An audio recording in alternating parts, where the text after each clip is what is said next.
کچھ ایسی ہوتی ہیں ہائپوٹونیا جس میں پٹھوں میں جان بہت کم ہو جاتی ہے، ٹون بہت کم ہو جاتی، اس میں سرجری کوئی اتنی ہیلپ فل نہیں ہے، اور اسی طرح کچھ اور ورائٹیز ہیں اس کی۔ کیا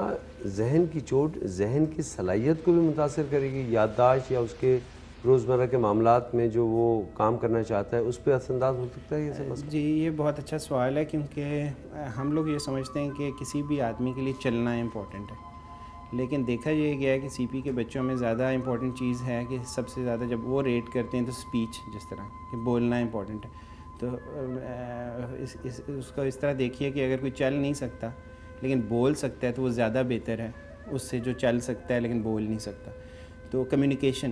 یہ امپورٹنٹ ہے اور اسپیچ متاثر ہو سکتی ہے۔ اسی طرح انٹلیکٹ وہ امپورٹنٹ ہے، وہ چلنے سے اور باقی ان چیزوں سے زیادہ امپورٹنٹ ہے، اور کچھ لوگوں میں انٹلیکٹ متاثر ہوتا ہے زیادہ، کچھ میں کم، اور جنرلی بہت ساروں میں نارمل انٹلیکٹ ہوتا ہے۔ تو وہ چیزیں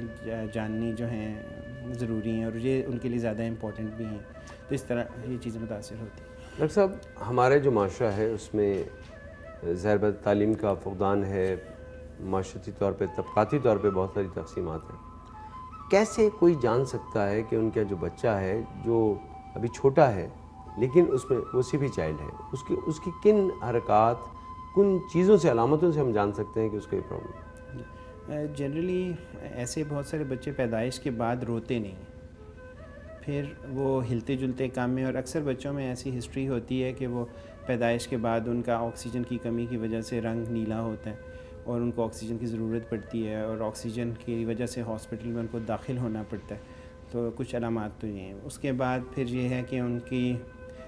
جو ڈیولپمنٹل مائل سٹونز ہوتے ہیں، جس طرح کوئی بچہ 6 مہینے کی عمر میں اس کو بیٹھنا چاہیے، وہ نہیں بیٹھتا، 9 مہینے یا سال کی عمر میں جا کے بیٹھتا ہے۔ اسی طرح 9 سے 13 مہینے کی عمر میں چلنا چاہیے،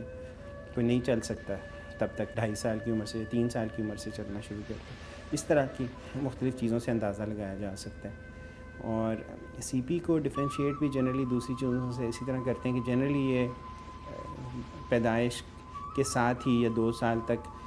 اس چیز کا پتہ چل جاتا ہے لوگوں کو۔ باقی کچھ ایسی تکلیفیں ہیں، پٹھوں کی بھی عارضیں ہیں، اس کے علاوہ کچھ اور بیماریاں ہیں جو دیر سے ڈیولپ ہوتی ہیں، جو اس کیٹیگری میں نہیں آتی؟ جی جو اس کیٹیگری میں نہیں آتی لیکن ملتی جلتی ہو سکتی ہمیں بہت سوچ سمجھ کے کرنا چاہیے، لیکن یقیناً آپ بھی میری بات کو کی تائید کریں گے کہ ایسے بچوں کو فوری طور پہ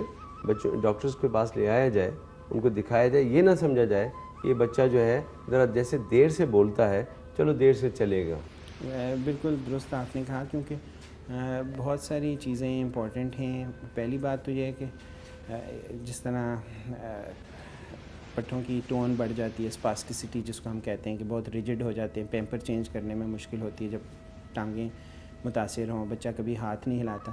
تو اس پوسچر میں رہنے کی وجہ سے پرماننٹلی کانٹریکچرز ڈیولپ ہو جاتے ہیں کہ ٹانگ اکڑ جاتی ہے، وہیں جوڑ اکڑ جاتے ہیں۔ اسی طرح پٹھے کمزور ہو جاتے ہیں، جوڑوں میں لچک نہیں ہوتی۔ تو شروع میں جو سب سے پہلی چیز ہے جو سی پی کے بچوں میں شروع کی جا سکتی ہے، اور 4 سال کی عمر تک خاص طور پر، اور وہ ہے ورزش، فزیوتھراپی، مختلف طریقوں سے جوڑوں اور پٹھوں کی، کیونکہ اس وقت سرجری کا رول نہیں ہے۔ ڈاکٹر صاحب، آپ نے یہ بات تو بتائی کہ یہ چوٹ جو ہے آگے بڑھتی نہیں ہے، سی پی چائلڈ میں یہ ایک ہے کہ جو ڈیمیجز ہو گئے وہ ہو گئے، پرماننٹلی ہو گئے۔ جی کیا ان کا کیور ہے؟ جی ایسے ہے کہ ظاہر ہے کہ چوٹ پہنچ جاتی ہے اور پھر بچہ کچھ چیزوں کو موو نہیں کر رہا، کچھ پٹھے اس کے متاثر ہو جاتے ہیں، خاص طور پر اسپاسٹک جو ٹائپ ہے سی پی کی، اور وقت کے ساتھ ساتھ اگر علاج نہ کیا جائے ورزش سے یا باقی مین سے تو وہ خراب بھی ہوتے ہیں۔ اب بچے کو ہر طرح کی تھراپی کی ضرورت ہے، اسپیچ تھراپی کی ضرورت ہے جب وہ بولنا شروع کرے، اس کے علاوہ فزیوتھراپی کی ضرورت ہے تاکہ جوڑ پرماننٹلی اکڑ نہیں جائیں، پٹھوں جو صحیح پٹھے ہیں ان کی طاقت، جو صحیح مسلز ہیں ان کی طاقت برقرار رہے، اور اس سے بھی بہت سارے بچے وقت کے ساتھ ساتھ بہتر ہو جاتے ہیں۔ یہ نہیں کہ دماغی چوٹ بہتر ہوتی ہے، لیکن پٹھوں کی حالت، مسلز کی حالت، اور وہ فنکشنل ہوتے ہیں، خاص طور پر جو بچے جن کی جسم کا ایک حصہ متاثر ہو، ایک بازو اور ایک ٹانگ، وہ تو نارمل زندگی گزارتے ہیں، ان کی شادیاں بھی ہوتی ہیں، بالکل نارمل زندگی گزارتے ہیں۔ باقی بچے بھی اگر ان کو صحیح ٹریٹمنٹ دی جائے تو ایسے بچے جو چلنے میں جن کو بہت مشکلات ہوتی ہیں اور پوسچر ان کا بڑا خراب ہوتا ہے، اس کو بہت بہتر کیا جا سکتا ہے۔ ڈاکٹر صاحب، کیا میڈیکل سائنس اب اس مقام پہ ہے جہاں پہ ہم کسی احتیاطی تدابیر سے یا ادویات سے اس مسئلے کو روک سکیں؟ جی روکا تو نہیں جا سکتا کیونکہ اس کی بہت ساری وجوہات ہیں، بلکہ ہوا یہ ہے کہ وقت کے ساتھ ساتھ اس کا انسیڈنس بڑھ گیا۔ انسیڈنس بڑھنے کی وجہ یہ ہے کہ میڈیکل سائنس میں جو ترقی ہوئی ہے اس میں بہت سارے ایسے بچے جو بہت لو ویٹ کے پیدا ہوتے ہیں، وقت سے بہت پہلے پیدا ہو جاتے ہیں، اب ان کو بھی بچا لیا جاتا ہے، اور ایسے بچوں میں سی پی ہونے کا چانس زیادہ بڑھ جاتا ہے کیونکہ ان کا دماغ بہت نازک ہوتا ہے اور پیدائش کے وقت جو چینجز آتی ہیں ان کو کئی دفعہ وہ برداشت نہیں کر سکتا، اس وجہ سے سی پی کا انسیڈنس بڑھ گیا۔ ایک تو یہ بھی، لیکن خیر بہرحال کچھ فیکٹرز ایسے ہیں جن کو پریونٹ کیا جا سکتا ہے، جس میں ایک تو ماں اور بچے کے بلڈ میں اگر فرق ہو، نیگیٹو پازیٹیو والا جو فرق ہے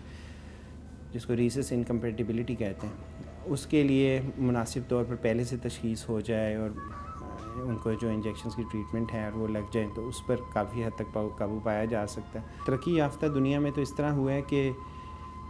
اس چیز پر قابو پا لیا گیا ہے کیونکہ وہاں پر ماں اور بچوں کی اچھی شروع سے ہی جو پریگننٹ خواتین ہوتی ہیں ان کی اچھے چیک اپس ہوتے ہیں اور بچے کا بھی پیدائش کے فوراً بعد بلڈ گروپ چیک کرتے ہیں اور پہلے سے بھی پتہ چل جاتا ہے کہ کون بلڈ گروپس کیا ہیں اور اس حساب سے اس کا علاج دیا جاتا ہے پہلے بچے کے پیدا ہونے کے بعد، جس سے ایک وجہ سی پی کی ختم ہو جاتی ہے۔ دوسری ایک اچھی آبسٹیکٹریکل کیئر ہے کہ پیدائش کے وقت بہت جو مشکل ڈیلیوریز، پرولونگ ڈیلیوریز جس میں آکسیجن کی کمی ہو جائے بچے کے لیے اور اس سے بھی ڈیمیج ہو سکتا ہے، اس پر قابو پانا چاہیے کیونکہ ہماری ادھر چونکہ یہ سب چیزیں ابھی تک کافی پریمیٹیو ہیں، بہت ساری جگہوں پر ہیلتھ ڈیلیوری سسٹمز اتنے اچھے نہیں ہیں، اس وجہ سے یہ فیکٹرز جو باقی دنیا نے کنٹرول کر لیے ہیں ہمارے ابھی بھی ہیں۔ باقی دنیا میں اب صرف 10% بچے جو سیریبرل پالسی کے ہوتے ہیں وہ اس وجہ سے ڈیلیوری کے دوران ہونے والی آکسیجن کی کمی کی وجہ سے سی پی کا شکار ہوتے ہیں، لیکن ہمارے ہاں ابھی بھی وہ کافی زیادہ بچے اس طرح متاثر ہوتے ہوں گے۔ ڈاکٹر صاحب بہت شکریہ، بہت مفید بات ہوئی اور یقیناً ناظرین کو جو آگہی ہم دینا چاہتے ہیں وہ آپ کے توسط سے ایک حد تک ہم دے سکیں، اور یہ موضوع جن گھرانوں میں ایسے سی پی چائلڈ ہوتے ہیں یقیناً ان کے لیے ابھی بھی اور زیادہ آگہی فراہم کرنے والا ہے، لیکن جہاں تک ہم آپ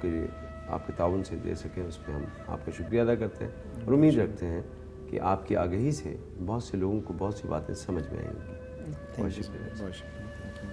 خواتین حضرات، جو گفتگو ہوئی اگر اس کو میں سمرائز کروں تو یہ بات کہنے میں کوئی عار نہیں ہوتا کہ اگر ایک بیمار ماں ایک بچے کو جنم دے گی تو خطرہ ہے کہ وہ بھی بیمار ہوگا۔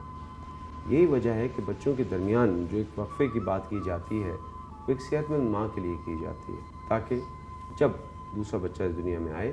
تو تندرست ہو، صحت مند ہو اور بہتر ہو۔ اگر ہم ان چھوٹی چھوٹی باتوں اور احتیاطوں پہ بھی عمل کر لیں تو ہو سکتا ہے کہ آنے والا بچہ تندرست اور صحت مند ہوگا اور پھر وہ سی پی چائلڈ نہیں ہوگا، ورنہ انہیں سے پوچھیے جن کے پیارے ان کی مدد کے لیے انتظار کرتے ہیں، جن کے لیے والدین کا سہارا بننے کے بجائے وہ کبھی کبھی والدین کے کاندھوں پہ ہوتے ہیں۔ کیا اس میں ہمارا ہاتھ ہے؟ ہم نے کیا؟ کیا یہ قدرت کی طرف سے ہوا؟ ایک طویل موضوع ہے، لیکن میں یہ کہوں گا اور مجھے یہ کہنے کا حق دیجیے کہ بہت کچھ ہم بدل سکتے ہیں اگر ہم اپنی سوچ کو بدلیں اور احتیاطی تدابیر کو ذہن میں رکھیں تو یہ معاشرہ بہت حد تک تندرست اور صحت مند لوگوں سے بھر جائے گا۔ آپ اپنا خیال رکھیے، اور اب اس کے بعد ہم لیتے ہیں ایک چھوٹا سا بریک کے بعد ہمارے پاس بہت کچھ ہے، آپ کہیں جائیں گے نہیں۔